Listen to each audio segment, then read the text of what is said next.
بسم اللہ الرحمن الرحیم۔ تمام تعریف اس اللہ کے لیے جو عالمین کا رب ہے، اور درود و سلام ہو محمد و آل محمد علیہ السلام پر۔ ناظرین اکرام، سلام علیکم۔ میں حسن آصف ایک بار پھر سے آپ کے سامنے موجود ہوں ہمارے خاص اور اسپیشل ٹاپک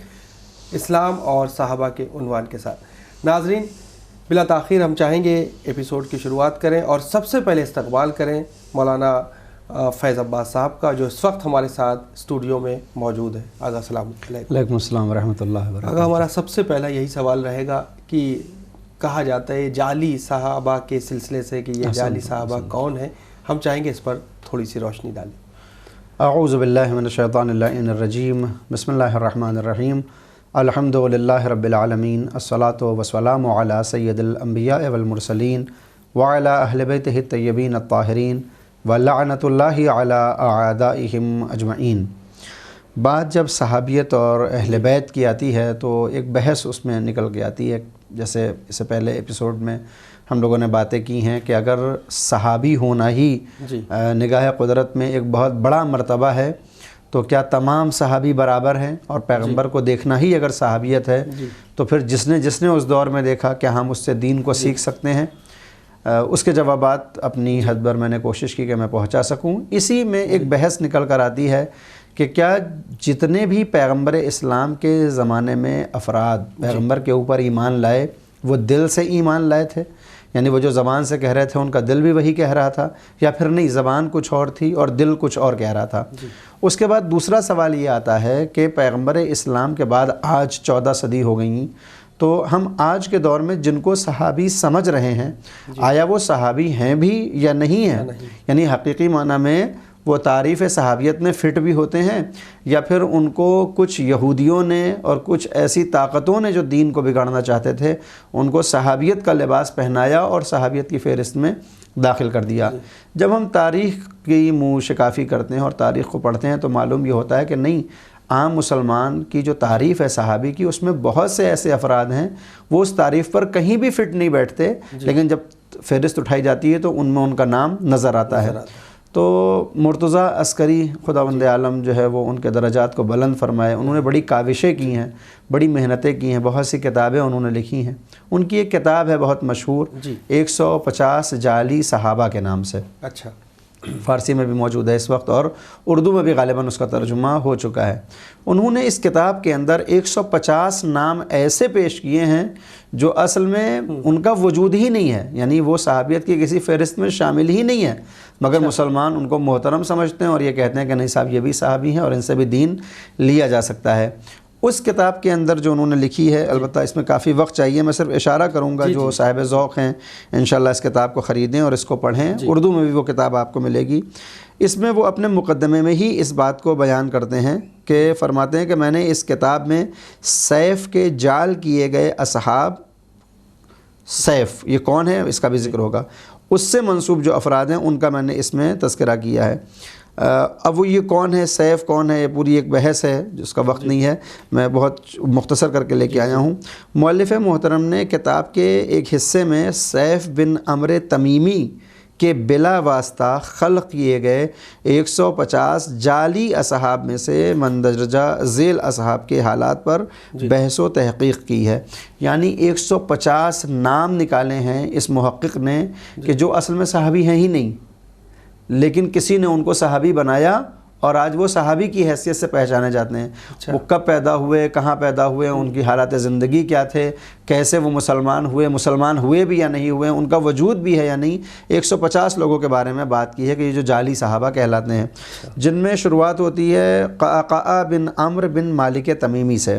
دوسرا نام آتا ہے عاصم بن عمرو بن مالک تمیمی، تیسرا ہے اسود بن قطبہ بن مالک تمیمی، پھر اس کے بعد آتا ہے نافع بن اسود بن قطبہ تمیمی، پھر اس کے بعد میں نے بتایا نا 150 نام ہے، زیاد بن حنظلہ ہے، حرملہ بن مریتہ ہے،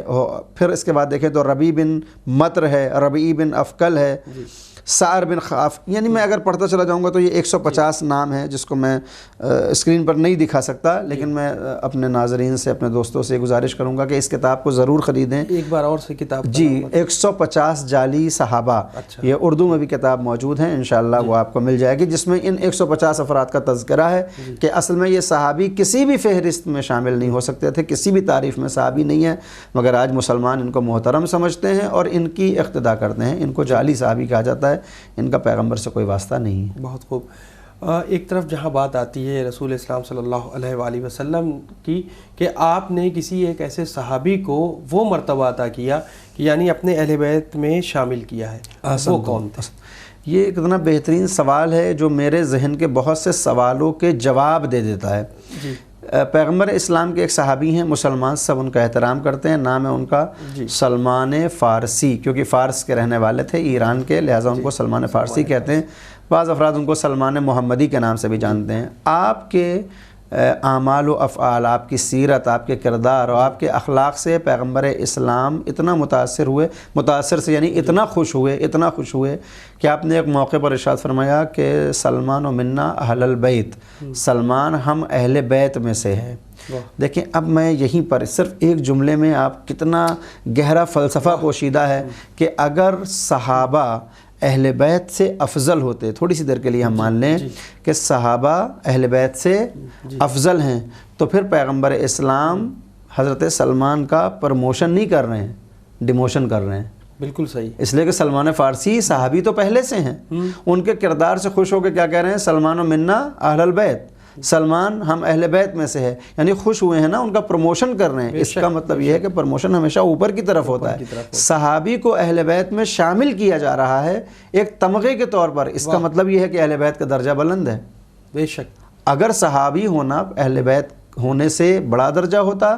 تو پھر کسی اپنے گھر والے کو کہتے کہ میں اس کو صحابیوں میں شامل کر رہا ہوں۔ امام حسین سے کہتے کہ یہ میرے اہل بیت میں ہے مگر میں اس کو صحابیوں میں شامل کر رہا ہوں۔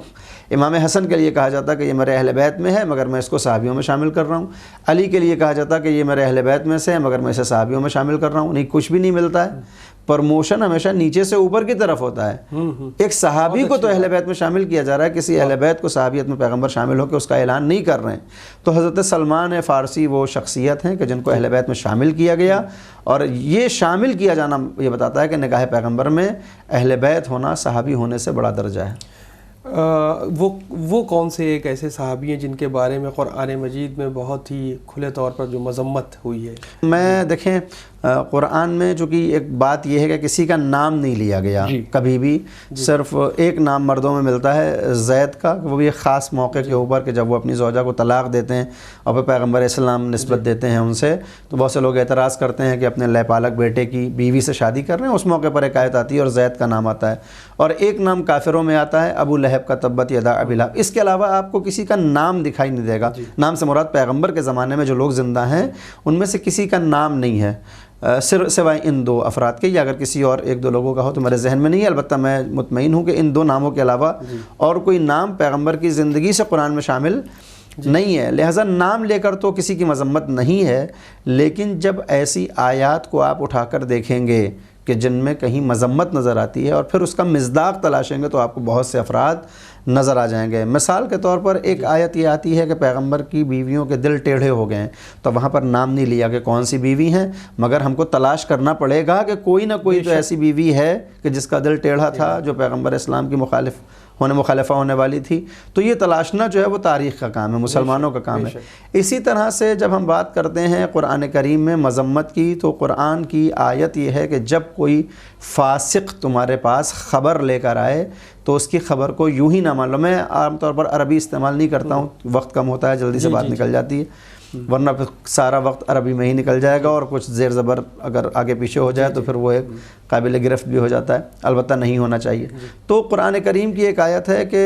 جب تمہارے پاس کوئی فاسق خبر لے کر آئے تو اس کو یوں ہی نہ مان لو، بلکہ اس کی چھان بین کرو۔ تو فاسق کسے کہتے ہیں؟ فاسق وہ ہوتا ہے جو لا الہ الا اللہ کہہ رہا ہے، محمد رسول اللہ کہہ رہا ہے، مگر عملی اعتبار سے لا الہ الا اللہ کے ساتھ اس کے اعمال سیٹ نہیں ہوتے، پیغمبر اسلام کی تعلیمات اس کی زندگی میں دکھائی نہیں دیتی، اس کو فاسق کہتے ہیں۔ اور اب قرآن کی آیت کہہ رہی ہے کہ جب کوئی فاسق تمہارے پاس خبر لائے، جب ہم اس کو دیکھتے ہیں، سورہ حجرات کی داستان ہے کہ جب تمہارے پاس کوئی خبر آئے نبا، تو پھر اس کو جو ہے وہ تلاش کرو، دیکھو صحیح کیا ہے غلط کیا ہے۔ تو اس میں ایک شخص نکل کر آتا ہے جس نے غلط طور پر پیغمبر اسلام تک خبریں پہنچائیں تاکہ کچھ لوگوں کا قتل کروا سکے، اور پیغمبر اسلام نے جب یہ چاہا کہ اس کی بات کا یقین کریں اور اقدام کریں تو آیت آئی کہ نہیں، جب کوئی فاسق خبر لے کر آتا ہے تو اس کو یوں ہی نہ مانا جائے۔ تو یہاں پر ہم کہہ سکتے ہیں کہ پیغمبر کے صحابیوں میں فاسق افراد موجود تھے جن کو بعد میں عادل کا نام دیا گیا، اور آج وہ اسلام کی تلوار کہے جاتے ہیں، میں نام نہیں لینا چاہتا۔ اس کے علاوہ بھی ہم اگر دیکھیں تو سورہ منافقون، پورا سورہ انہی لوگوں کے لیے نازل ہوا کہ جو لا الہ الا اللہ کہہ رہے ہیں، جو صحابی کہے جاتے ہیں۔ منافق کا مطلب کیا ہے؟ منافق وہ ہوتا ہے جو زبان سے لا الہ الا اللہ کہتا ہے، زبان سے محمد رسول اللہ کا کلمہ پڑھتا ہے، مگر دل میں اس کے نہ لا الہ الا اللہ ہے نہ محمد رسول اللہ ہے۔ بے شک مکے کے اندر جب ہم دیکھتے ہیں تو دو طرح کے افراد ہیں، ایک مومن ہیں جو پیغمبر پر ایمان لائے ہیں، اور ایک کافر ہیں جو پیغمبر کی مخالفت کر رہے ہیں۔ لیکن جب پیغمبر مکے سے مدینے شفٹ ہوتے ہیں، جب ہجرت کر کے آتے ہیں اور پھر ایک امپائر بن جاتا ہے، اقتدار میں آتا ہے اسلام، تو اب یہاں پر 3 گروہ دکھائی دیتے ہیں، مومن، کافر، مشرک، اور تیسرا آتا ہے منافق۔ مکے کے اندر کوئی منافق نہیں ہے مگر مدینے میں منافق پیدا ہو چکے ہیں۔ اور منافق کون ہے؟ جس کا چہرہ مسلمان کا ہے اور دل کافر کا ہے۔ کیا بات ہے! یہ وہ افراد ہیں جو پیغمبر کی زندگی میں ہیں، یعنی جو بظاہر عام مسلمانوں کی تعریف میں صحابی کہے جا رہے ہیں، مگر پورا سورہ ان کی مذمت کے لیے آ رہا ہے۔ جب تمہارے پاس یہ منافقون آتے ہیں اور کہتے ہیں کہ ہم آپ کو رسول مانتے ہیں، تو یہ کہہ تو رہے ہیں مگر یہ جھوٹ بول رہے ہیں۔ جب ہم تلاشیں گے کون کون سے ایسے افراد ہیں تو ہمیں نظر آئے گا کہ یہ وہ افراد ہیں جو مسلمانوں کی فہرست میں بڑے اثردار اور بڑے قابل احترام سمجھے جاتے ہیں، مگر یہ پیغمبر اسلام کی اذیت کا باعث ہیں۔ ایک لمبی فہرست ہے ان افراد کی، لہٰذا میں امت مسلمہ کو بھی یہ دعوت دیتا ہوں اور اہل بیت سے تعلق رکھنے والے افراد کو بھی یہی دعوت دیتا ہوں کہ دین شخصیت پرستی کا نام نہیں ہے بلکہ عقل کا نام ہے۔ تاریخ کے اوراق کو الٹیے، دیکھیے حقیقی معنی میں لا الہ الا اللہ کس نے کہا، پیغمبر کا صحیح معنی میں فدائی کون ہے، اسی کو صحابی بھی مانیے، اسی کو مومن بھی مانیے، اسی کی زندگی کو اپنی زندگی میں اتارنے کی کوشش کریے۔ لیکن اگر کوئی صرف زبان سے مسلمان ہے، زبان سے مومن ہے، اور اس کے کردار میں اسلام اور ایمان نہیں پایا جاتا، وہ لاکھ پیغمبر کو دیکھنے والا ہو، لاکھ پیغمبر کے ساتھ رہنے والا ہو، وہ قابل احترام نہیں ہو سکتا۔ ساتھ ہونا کوئی کمال کی بات نہیں ہے، اگر ساتھ ہونا کمال کی بات ہوتی تو پھر ہمیں بہت سے انبیاء ایسے مل جائیں گے کہ جن کے پوری زندگی ان کے ساتھ رہے اور بعد میں ان کا خاتمہ خیر پر نہیں ہوا اور وہ انبیاء کے قاتل قرار پائے۔ بالکل وہی نظر آتا ہے ہمیں پیغمبر اسلام کی زندگی میں کہ بہت سے ایسے افراد جو پیغمبر کی زندگی میں تو اشہد ان لا الہ الا اللہ و اشہد ان محمد رسول اللہ کا کلمہ پڑھ رہے تھے، مگر ادھر پیغمبر نے آنکھوں کو بند کیا اور پیغمبر کی لخت جگر کے دروازے پر وہی مسلمان، نام نہاد مسلمان، آگ و لکڑی لے کر جمع ہوئے۔ حضرت محسن کی شہادت ہوئی، بی بی فاطمہ الزہرا کو ستایا گیا، ان کے باغ فدق کو غصب کیا گیا، مولا کائنات کی خلافت کو چھینا گیا، اور وہ سلسلہ